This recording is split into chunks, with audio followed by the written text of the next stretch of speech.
Have you ever thought about how often we walk past people without really seeing them? The ones who clean our halls, pick up our trash, or quietly keep our schools running. They're almost invisible to most. But what if one of them carried a secret so powerful it could silence an entire room? What if behind the mop and broom there was someone who once made crowds cry with his voice? This is the story of Daniel, the man nobody noticed until one day no one could forget him. Stay with me until the end, because the truth about him will change how you see the world. Daniel moved through the school corridors like a shadow. Every morning before the first bell, he was already there, sweeping, wiping down desks, straightening chairs. Every evening after the last bus had left, he was still there, mopping the halls in silence. His steps were light, careful, as though he didn't want to disturb anyone. He rarely spoke, and when he did, it was soft and polite, the kind of voice you barely remembered once you walked away. To most students and teachers, he was simply the janitor. For years, he blended into the background of school life. Students rushed past him without a glance. Teachers thanked him with quick nods, then returned to their conversations. Even the principal rarely addressed him directly. It wasn't cruelty necessarily, it was indifference. To everyone else, Daniel was part of the scenery, as ordinary as the lockers and bulletin boards. But Lucas, a quiet 10th grader, noticed things others didn't. He was the kind of kid who sat in the back of class and observed. He saw how Daniel carefully polished the trophy case as if it were a sacred relic. He saw how he paused to pick up the smallest scrap of paper in the hallway, not because anyone told him to, but because he cared. And one night, by accident, Lucas discovered Daniel's secret. It was after study hall. Most students had gone home, but Lucas had stayed behind, finishing an overdue science project. On his way out, he heard something unexpected. A voice, not just humming, singing. It floated down the empty corridor, low at first, then rising into something hauntingly beautiful. Lucas followed the sound, his heart racing. It led him to the music room.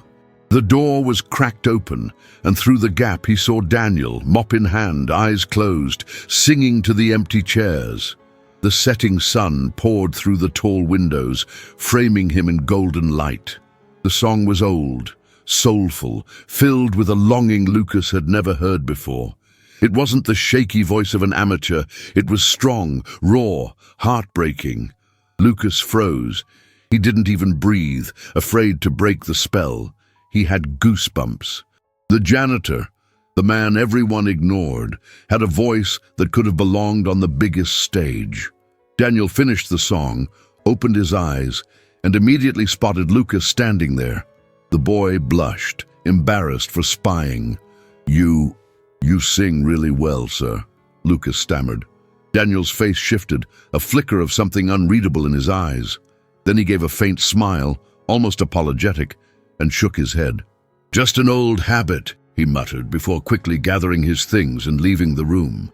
Lucas stood there alone, stunned. That voice wasn't just an old habit. It was a gift.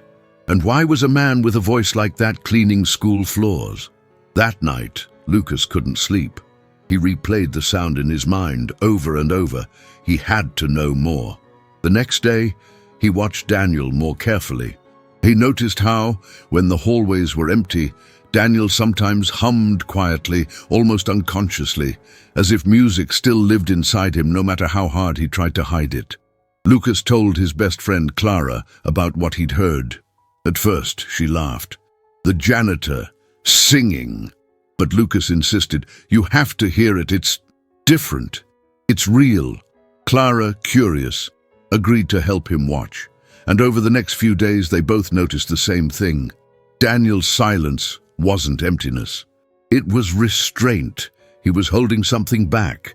But not everyone saw Daniel the way Lucas and Clara did. The popular kids mocked him openly. They made jokes about his old uniform, his slow walk, his quiet manner. One afternoon, a group of boys even left a mop and bucket at his table in the cafeteria, laughing as if it were the funniest thing in the world. Daniel didn't react. He never reacted. He just smiled faintly, gathered his things, and walked away. To Lucas, that made him even more mysterious. Why didn't he ever defend himself? Why accept their cruelty in silence? A week later, Lucas stumbled upon something that changed everything. He had gone into the teacher's lounge to drop off some papers when he noticed a dusty box tucked on a shelf. Inside was an old photo frame. The picture showed a younger Daniel, standing on a stage, microphone in hand, beaming with confidence. Next to him was a woman holding a guitar, smiling with the same joy. They looked like performers, not janitors. Lucas felt a chill run down his spine. That night, he and Clara searched the internet. After hours of scrolling through grainy videos and old articles, they found it. A music duo from the late 1990s. The man's name matched Daniel's. The woman was Mariana, his wife. They had released albums, performed in festivals, even been interviewed on TV. Their voices blended perfectly, their songs filled with emotion. They had once been adored. And then suddenly, around 2004, all mentions of them disappeared. No tours, no records, nothing. It was as if they had vanished. Clara's eyes widened as she closed her laptop. He was famous, and now he's cleaning floors. Lucas felt torn between awe and sadness. What had happened? Why had Daniel left the stage? Why hide behind a mop when he once held a microphone? The mystery only deepened, and Lucas knew one thing for sure. The janitor's story wasn't finished. If this story has already touched something in your heart, don't forget to hit the like button and subscribe to the channel. That way, you'll follow the rest of this emotional journey and help us share stories that deserve to be heard. Lucas couldn't shake the image of Daniel holding that microphone years ago, smiling with a confidence that felt so far from the quiet man he saw each day. The thought gnawed at him. How could someone go from standing under bright stage lights to pushing a mop through dim hallways? He needed to know. The following Monday, Lucas lingered after school. He pretended to work on an assignment in the library until the last of the students had gone home. When the building grew quiet, he slipped out and wandered toward the music room again. His instincts told him that Daniel would be there, and he was right. Through the door, Lucas heard it. That same voice, low but steady, weaving a melody that filled the empty room with raw emotion. Daniel's eyes were shut, his brow furrowed as if every note carried a memory too heavy to bear. Lucas didn't interrupt this time. He leaned against the wall in the hallway, letting the music wash over him, trying to understand what kind of man carried so much pain in his songs. When the last note faded, Lucas gently knocked on the door. Daniel looked startled but didn't scold him. He simply set down the mop and muttered, "You again." Lucas stepped inside. "Why don't you sing for people anymore? You were amazing." Daniel turned his gaze toward the dusty piano in the corner, as if it might answer for him. After a long pause, he said softly, "Because the person I used to sing with is gone." His voice broke slightly on the last word. Lucas froze, realizing what that meant. Daniel didn't explain further. He simply picked up the mop and went back to work. But that short sentence carried more weight than any explanation Lucas had imagined.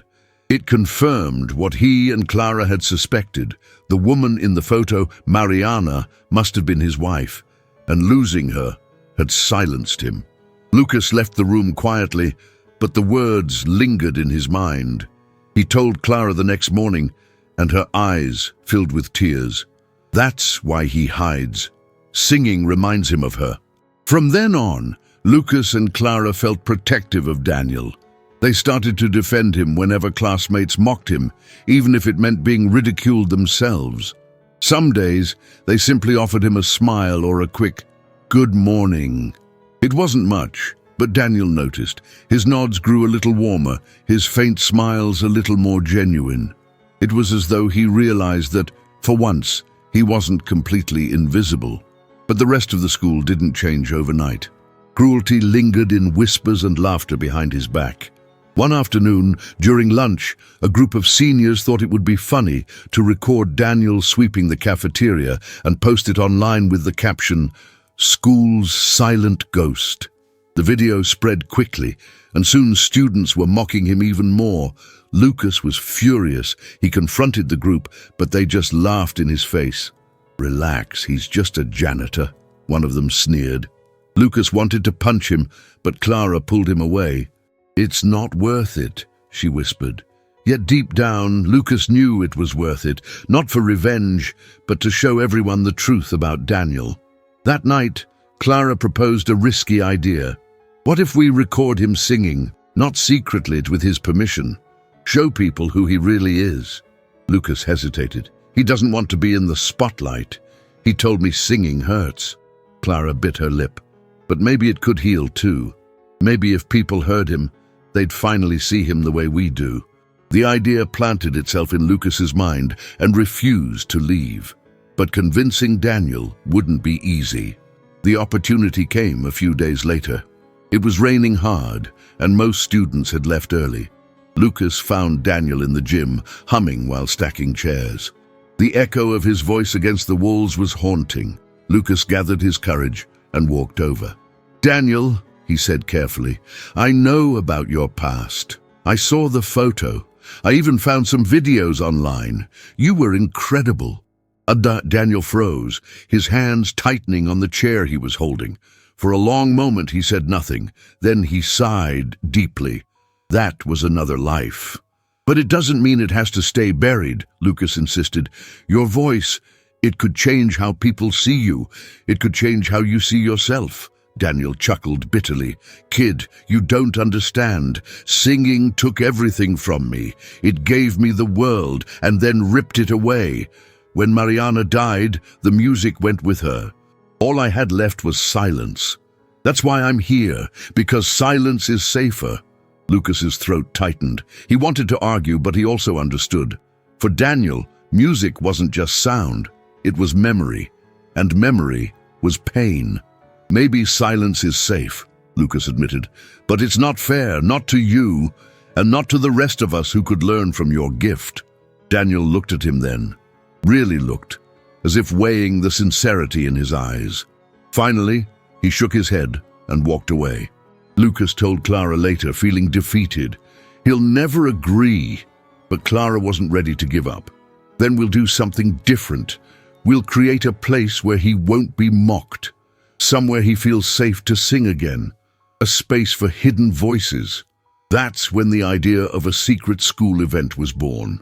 Clara and Lucas began planning quietly. They talked to sympathetic teachers, borrowed equipment, and spread whispers among trusted students. The plan was to host an after-school showcase called Hidden Voices, where anyone, student, teacher, or even staff, could share a talent anonymously if they wanted. No judgment, no laughter, just listening. But convincing Daniel to join was still the hardest part. Lucas decided not to pressure him.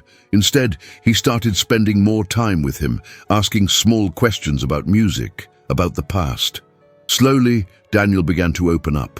He told Lucas how he and Mariana had met at a music festival, how they'd built a life around songs and small concerts, how they dreamed of making people feel less alone through their music. His eyes always softened when he spoke of her. And then he told Lucas about the accident. One rainy night, driving to a performance, their car had slid off the road. Daniel survived. Mariana didn't. From that moment, the music became unbearable. Every note felt like a ghost. Lucas listened in silence, his heart aching. For the first time, he truly understood the weight Daniel carried. He didn't push further. He just said, "I think she'd want you to keep singing, not to replace her, but to honor her." Daniel didn't answer, but his eyes glistened. The night of the showcase arrived. The music room was transformed with string lights, folding chairs, and a makeshift stage. Students trickled in, curious but supportive. Some read poetry. Others played guitar or recited monologues. The atmosphere was warm, welcoming, a stark contrast to the usual judgmental halls of the school. Lucas and Clara kept glancing at the back of the room, hoping Daniel would appear. For most of the night, he didn't. Then, just as they were about to close the event, the door opened quietly. Daniel stepped inside. carrying his old battered guitar. The room fell silent. He didn't look at anyone. He simply walked to the front, adjusted the microphone, and said softly, "I haven't done this in a long time, but tonight I'll try." The first chord filled the room, and with it, a hush so deep you could hear breaths catching. His voice rose, trembling at first, then growing steadier. The song was about loss, love, and the hope of reunion beyond time. Every lyric carried Mariana's memory. Every note was raw truth. Students who once mocked him now sat in tears. Teachers exchanged stunned glances. Lucas and Clara clutched each other's hands, overwhelmed. For the first time, Daniel wasn't invisible. He was undeniable. When the last note faded, there was silence. Then an eruption of applause. Not the polite kind, the kind that comes from hearts broken open. Daniel bowed his head, tears streaming down his face, but also a smile. The first genuine smile anyone had seen from him in years. That night, the janitor's secret was no longer hidden. His voice had returned, and with it, his place in the world. The next morning, the school felt different. The same hallways, the same lockers, the same chatter, but something invisible had shifted. Students who once passed Daniel without a glance now looked at him with awe, or at least with curiosity. Some whispered his name as he walked by. Others smiled awkwardly, unsure how to approach him. Daniel, however, carried himself as he always had. His mop still swayed across the tiles. His broom still gathered candy wrappers into neat piles. If anything, his face looked more peaceful, but his routine remained unchanged. For Lucas and Clara, the air buzzed with energy. They couldn't stop replaying the moment of his performance in their minds. It had been raw, breathtaking, unforgettable. "Did you see the principal's face?" Clara whispered as they walked to class. She didn't know whether to clap or faint. Lucas chuckled. "Yeah, she can't pretend he's invisible anymore." But not everyone was pleased. In the teacher's lounge, some staff complained that the Hidden Voices event had gotten out of control. "It was supposed to be a student showcase," one muttered. "Now everyone's talking about the janitor." Another added, "We can't have kids idolizing staff members. It blurs the lines." The principal, Mrs. Robinson, listened in silence. She prided herself on maintaining order and reputation above all. And though she couldn't deny the impact of Daniel's song, she worried about the attention it brought. "We'll keep this contained," she finally said. "No more viral videos, no distractions from academics." But it was too late for containment. By Monday afternoon, clips of Daniel's performance, recorded secretly by students, were spreading online. His voice had already reached thousands of strangers, each one captivated by the haunting emotion behind it. Comments poured in. "This janitor sings with more soul than any pop star today. Who is he? His story must be incredible." I cried listening to this. Daniel didn't own social media. He didn't even know what TikTok was. But Lucas and Clara showed him the video on Clara's phone. At first, he looked horrified. "You filmed me?" Lucas raised his hands quickly. "We didn't. Other students did. We tried to keep it private, but people shared it anyway." Daniel studied the screen. His own voice echoed back at him, paired with comment after comment praising his gift. For a long time, he said nothing. Then he whispered, "They understood." Clara nodded eagerly. "Yes, people love you, Daniel. They feel your music. You could inspire so many." He shook his head slowly, torn between fear and hope. "Music destroyed me once. I don't know if I can let it into my life again." Lucas leaned forward. "But maybe now it can heal you. Maybe this is Mariana's way of living on, through your songs." The words struck him hard. Daniel closed his eyes, imagining her smile, her laughter, the way she used to harmonize with him on stage. For the first time in years, the memory didn't feel like a knife. It felt like a candle, painful but warm. Still, Daniel wasn't ready to step fully into the spotlight. He asked Lucas and Clara to promise him one thing: no more secrets. "If I sing again, It will be on my own terms. Not because someone pushed me.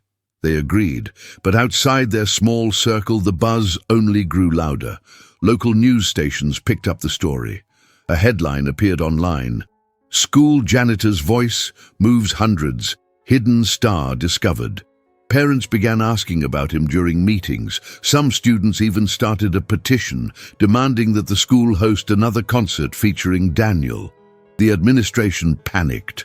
Mrs. Robinson called Daniel into her office. She tried to remain composed, but her tone carried sharp edges. "Daniel," she began, "I appreciate that you've entertained the students. But this is a school, not a talent show. You're here to clean, not perform."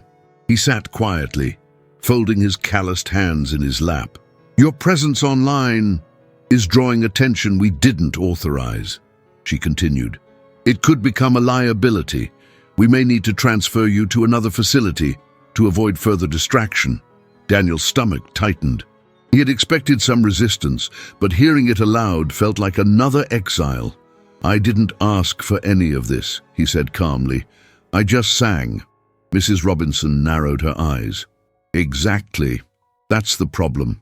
When Daniel left the office, Lucas was waiting in the hallway. One look at his face told Lucas everything. "They want you gone, don't they?" Daniel sighed. "Maybe that's for the best." But Lucas refused to accept it. "No, you belong here.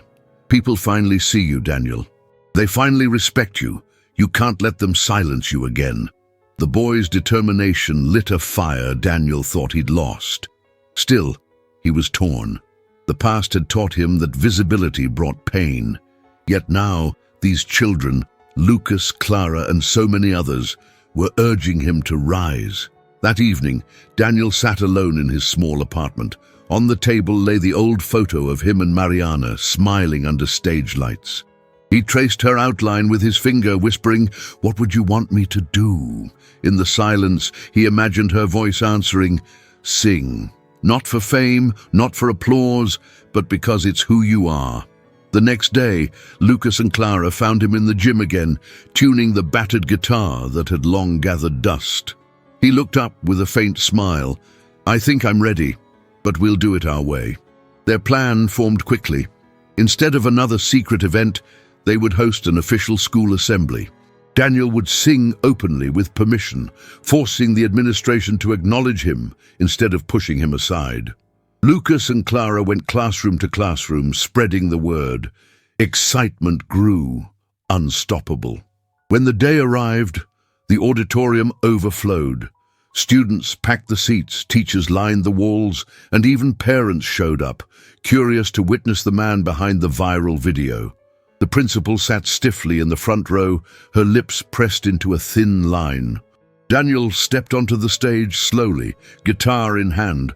The chatter quieted instantly. He looked out at the sea of faces, once indifferent, now expectant, and took a deep breath. "I never planned to sing here," he began. "I came to this school to clean floors, not to share my past. But sometimes the things we try hardest to bury refuse to stay hidden. Music was my life once. It was also my greatest loss. For years, I chose silence. But silence doesn't heal. Tonight I'll share one more song, not for me, but for the people who reminded me that even broken voices can still matter." The first chord rang out, clear and strong. His voice followed. Deeper now, steadier, overflowing with honesty. It wasn't the polished performance of a star. It was the confession of a survivor. Every lyric spoke of pain, endurance, and the courage to keep going. By the second verse, tears streaked faces across the room. Teachers who once dismissed him wept quietly. Students who had mocked him leaned forward, transfixed. Lucas and Clara sat in the front row, their hearts bursting with pride. When the song ended, the applause was thunderous. People rose to their feet, cheering, clapping, some even shouting his name. For the first time since Mariana's death, Daniel felt not only seen, but celebrated. Mrs. Robinson remained seated for a moment, stone-faced. Then, reluctantly, she stood and joined the applause. The school could no longer deny him. That night, as the crowd dispersed, Daniel lingered in the empty auditorium. Lucas and Clara approached him. "You were amazing," Clara said, her voice trembling. Daniel smiled faintly. "I was terrified, but for the first time it didn't hurt. It felt right." Lucas grinned. "That's because you weren't singing alone. We were all with you." Daniel placed a hand on each of their shoulders. "You two reminded me who I am. I'll never forget that." The janitor who once lived in silence had found his voice again. And though the road ahead was uncertain, one truth was clear. He would never be invisible again. The days following Daniel's performance were unlike anything the school had ever seen. Hallways that once echoed with careless chatter now buzzed with respect. Students greeted him with genuine smiles, not out of pity, but admiration. Teachers stopped to shake his hand.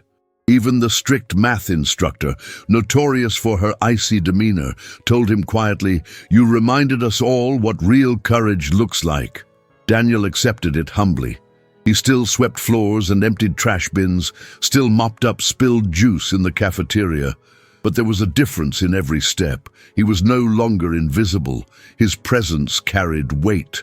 Where there had been mockery and silence, there was now gratitude and awe. Yet Daniel wasn't interested in fame. He had tasted it once in his youth alongside Mariana. He knew how intoxicating and destructive it could be. This time he wanted something different, something real. Lucas and Clara remained by his side, thrilled that the world finally saw what they had seen all along. One afternoon, as they sat with him outside under the shade of an oak tree, Clara asked, "So, what now? Will you go back to being a singer?" Daniel smiled wistfully. "No, not the way I was before. I don't need crowds or spotlights. What I want now is to use my voice for something that matters." Lucas's eyes widened. "Like teaching?" Daniel chuckled.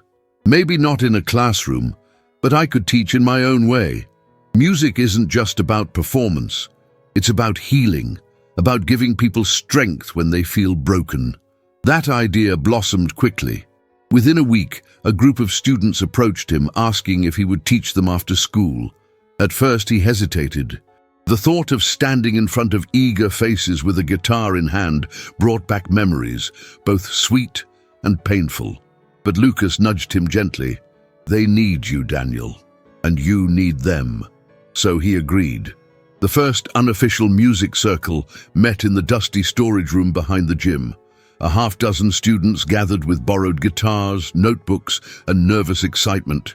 Daniel sat among them, not above them. He taught them how to listen, how to let emotion guide melody, how to write lyrics that meant something. His philosophy was simple: don't try to sound perfect, try to sound true. Word spread fast. Soon, 20 students were showing up, then 30. The school had no choice but to allocate a proper space. The old music room, long neglected, was cleaned and painted. Instruments were repaired.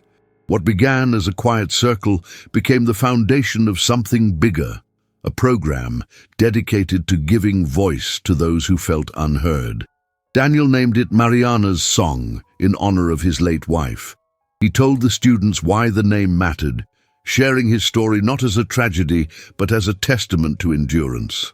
"She believed music could change lives. I stopped believing that for a long time, but you all reminded me it's true." The students listened in silence, many with tears in their eyes. For them, Daniel wasn't just a janitor or a singer. He was proof that even after devastating loss, life could bloom again. Not everyone was happy. Mrs. Robinson, the principal, still worried about the attention. She feared lawsuits, disruptions, loss of control. But she couldn't deny the positive impact. Grades were improving. Behavior issues were declining. Parents began thanking her at meetings for allowing their children to be part of something meaningful. She realized, reluctantly, that the school had gained something she could never have planned for. One evening, as Daniel locked up the music room, he found Mrs. Robinson waiting by the door. For the first time, her voice was soft. "You've changed this place," she admitted. I was wrong to try to silence you. The truth is, we needed you." Daniel nodded quietly. "We all need each other." Months passed, and the program grew beyond the school. Local community centers invited Daniel to lead workshops. Churches asked him to sing. A small recording studio offered to capture some of his sessions with the students. He never sought the spotlight, but it followed him nonetheless. Through it all, Lucas and Clara remained his biggest supporters. They saw firsthand how the man once ignored had become a source of light. Lucas confided one day, "When I first heard you sing, I thought you were hiding a gift. But now I see you weren't hiding, you were healing. And by sharing your voice, you're helping us heal too." Daniel placed a hand on the boy's shoulder. "And you helped me remember who I was. Don't forget that." The bond between them grew deeper than teacher and student. They became family. Daniel, who once ate alone in a silent apartment, now shared meals with the kids after practice, laughing at their jokes, listening to their dreams. The emptiness inside him, once so heavy, began to fill with warmth again. But the most powerful moment came one evening at the annual school assembly. Hundreds of parents filled the gymnasium, students prepared performances, and anticipation filled the air. As the final act, Daniel and his music circle took the stage. Guitars in hand, voices trembling with excitement, they performed an original song they had written together, a song about courage, loss, and finding strength in unexpected places. The refrain echoed through the gym. "We are more than what you see," voices rising, setting free. By the final chorus, the audience was on its feet. Parents cried openly, teachers clapped until their hands hurt, and students shouted Daniel's name. He stood in the center, tears streaming down his face, surrounded by the young voices he had nurtured. For the first time in decades, he didn't feel like a man haunted by what he had lost. He felt like a man living again. After the show, Mrs. Robinson approached him. "You've given these kids something I never could," she admitted, eyes glistening. "You've shown them what real strength looks like." Daniel smiled gently. "I just reminded them, and myself, that no one should be ignored." The janitor who once swept hallways in silence had become a beacon of hope. His past pain had turned into fuel for something greater. And though he still cleaned classrooms and carried trash bags, his true work was no longer invisible. It lived in every note sung, every lyric written, every student who dared to believe their voice mattered. That night, as he walked home under the stars, Daniel whispered to the memory of Mariana, "I finally sang for us again," and they listened. He smiled, not with sorrow but with peace. And so, the man everyone once ignored became unforgettable, not because of fame or fortune, but because he chose to share his voice, even when it cost him everything. And you? Do you believe that a hidden gift can change lives if given a chance to shine? If this story moved you, don't forget to like this video, subscribe to the channel, and share it so more people can discover that even the quietest voices can echo forever.